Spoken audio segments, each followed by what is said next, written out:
National Herald కేసులో సోనియా, రాహుల్ పేర్లను ED చేర్చడంతో బీజేపీపై జరుగుతున్న దుష్ప్రచారాన్ని తిప్పికొట్టాలని పార్టీ శ్రేణులకు పిలుపునిచ్చారు దగ్గుబాటి పురంధేశ్వరి. 5,000 మంది స్వాతంత్ర సమరయోధులు పెట్టుబడి పెట్టిన అసోసియేటెడ్ జర్నల్స్ లిమిటెడ్కు కాంగ్రెస్ పార్టీ వడ్డీ లేని రుణాన్ని 90 కోట్లు ఇచ్చిందన్నారు.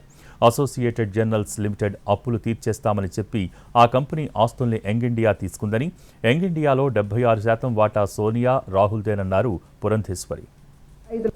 90 కోట్ల రూపాయలు కాంగ్రెస్ పార్టీ ఈ అసోసియేటెడ్ జర్నల్స్ లిమిటెడ్కి వాళ్ళు అప్పివ్వటం జరిగింది. 2010 సంవత్సరంలో రాహుల్ గాంధీ గారి నాయకత్వంలో అంటే 5 లక్షల రూపాయలు పెట్టుబడి పెట్టి రాహుల్ గాంధీ గారు యంగ్ ఇండియా అనేటువంటి ఒక సంస్థని వారు స్థాపించారు. ఎంత పెట్టుబడి అండి? 5 లక్షల రూపాయలు. ఈ యంగ్ ఇండియాలో 76% వాటాదారులు ఎవరంటే సోనియా గాంధీ గారు, రాహుల్ గాంధీ గారు. 76%.